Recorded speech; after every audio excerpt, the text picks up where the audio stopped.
کسی بات پہ متفق ہوتے ہیں، کسی پہ نہیں ہوتے، لیکن دنیا کے تمام لوگ اس بات پہ متفق ضرور ہوتے ہیں کہ ہم میں سے ہر ایک نے مرنا ہے۔ موت ایک ایسا معاملہ ہے کہ ہر نفس کو جو ہے اس کا ذائقہ چکھنا ہے۔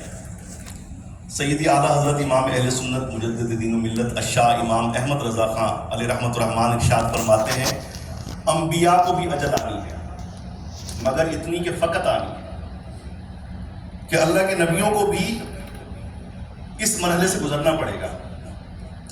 وہ اگرچہ بعد میں فوراً ہی ان کو برزخی حیات عطا فرما دی جاتی ہے، انہیں رزق دیا جاتا ہے، لیکن یہ حقیقت ہے کہ جو نفس، جو بشر اس دنیا میں آیا ہے، اسے بہرحال اس مرحلے سے گزرنا ہے۔ لیکن مسئلہ یہ ہے کہ جب بھی علماء اس حقیقت کی جانب ہماری توجہ دلاتے ہیں تو ہم علماء سے کہتے ہیں کہ آپ ہمیں ڈراتے کیوں ہیں، آپ اس موضوع پہ بات کیوں کرتے ہیں؟ گویا کہ شاید اس موضوع پہ بات نہ کرنے سے ہماری موت ٹل جائے گی یا تاخیر کا شکار ہو جائے گی۔ ہم میں سے ہر ایک کا وقت لکھا جا چکا ہے، ہر ایک کا مقام لکھا جا چکا ہے، تو اب کرنا کیا چاہیے؟ اللہ کے حبیب صلی اللہ علیہ وسلم نے ارشاد فرمایا، کن فی الدنیا کا انک غریب و عابر السبیل، کہ دنیا میں ایسے رہو جیسے مسافر خانے میں رہتا ہے یا کوئی راستہ عبور کرنے والا جس طریقے سے اس کا طرز عمل ہوتا ہے۔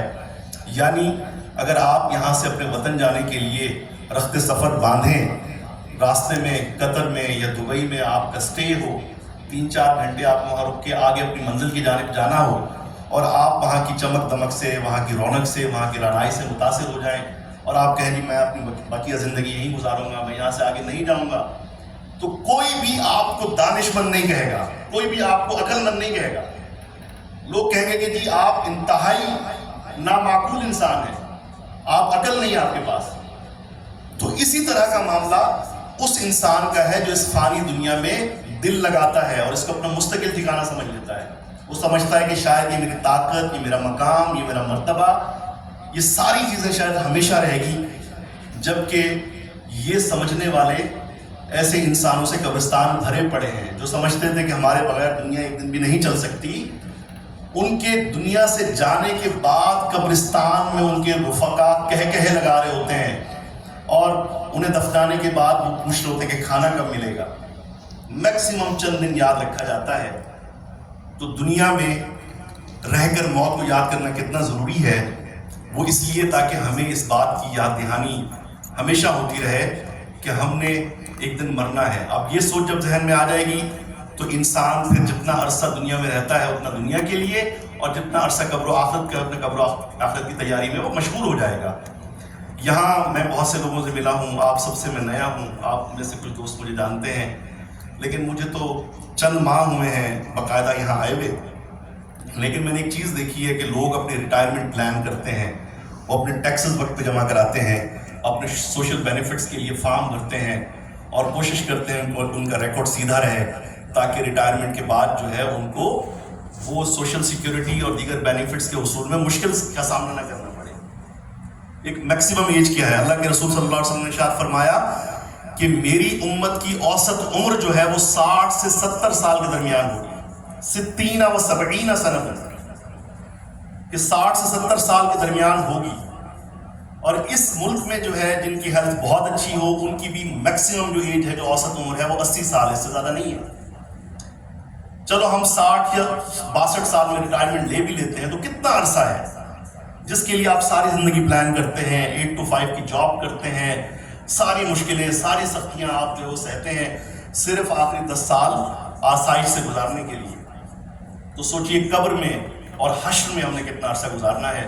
تو اسی لیے موت کو یاد کرنا بہت ضروری ہو جاتا ہے، کیونکہ موت کی یاد جو ہے وہ لذتوں کو بھلا دیتی ہے اور ہمیں نیکیوں میں رغبت دلاتی ہے۔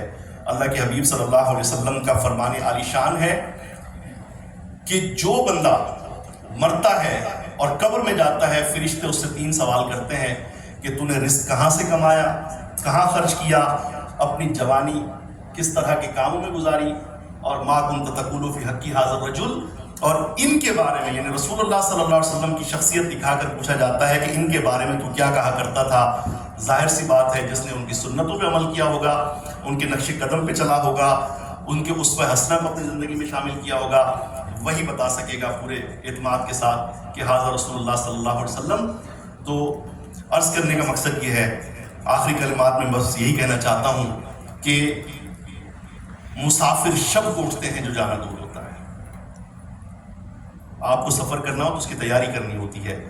تو مسجد میں آنے کا اور فیضان عائشہ اتنا خوبصورت مرکز ہے کہ یہاں علماء آتے ہیں، یہاں سید عثمان شاہ صاحب پیر و مرشد ہمارے یہاں موجود ہیں، سید اویس علی شاہ صاحب ہیں، خالد بھائی ہیں، شاہد بھائی ہیں، ضیاء بھائی، بہت خوبصورت لوگ ہیں یہاں پہ۔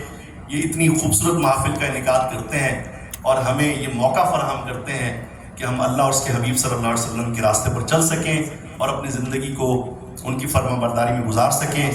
تو موت کو یاد کرنے کی عادت ڈالیں، صبح دوپہر شام اللہ سے استغفار کریں۔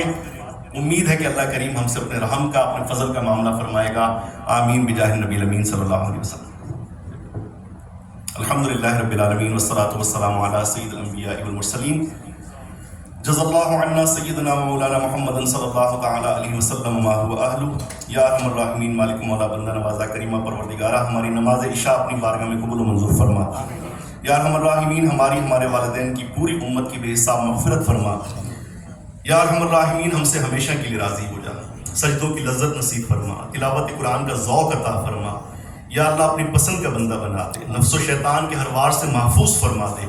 اے مالک و مولا، مرنے سے پہلے قبر و آخرت کی تیاری کی توفیق عطا فرما، اپنے سوا کسی کا محتاج نہ فرما، رزق حلال میں وسعتیں اور برکتیں عطا فرما۔ یا ارحم الراحمین، اے مالک و مولا، بار بار حج کی سعادت نصیب فرما، بار بار حرمین طیبین کی بادب حاضری نصیب فرما۔ اے مالک و مولا، جو بیمار ہیں سب کو شفاء کاملہ عطا فرما، جو پریشان حال ہیں سب کی پریشانیاں دور فرما۔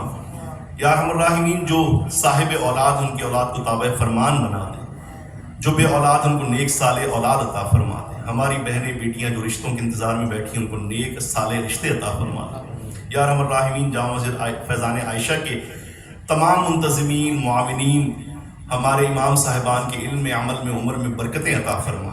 یا ارحم الراحمین، اس خیر کے کام میں جو رکاوٹیں باقی ہیں ان کو دور فرما۔ یا ارحم الراحمین، خیر و عافیت سے تمام امور کو مکمل فرما۔ یا ارحم الراحمین، جو مانگ سکے وہ بھی عطا فرما، جو نہ مانگ سکے ہمارے حق میں بہتر ہے بن مانگی عطا فرما۔ میں یہ کیوں کہوں کہ یہ عطا ہو وہ عطا ہو، وہ دو کہ ہمیشہ میرے گھر بھر کا بلا ہو، مٹی نہ ہو برباد پس مرگ الہی، جب خاک اڑے میری مدینے کی ہوا ہو۔ وصلی اللہ تعالی علی خیر خلقہ ونور عرشہ سیدنا مولانا محمد وعلی آلہ واصحابہ اجمعین برحمتک یا ارحم الراحمین، لا الہ الا اللہ۔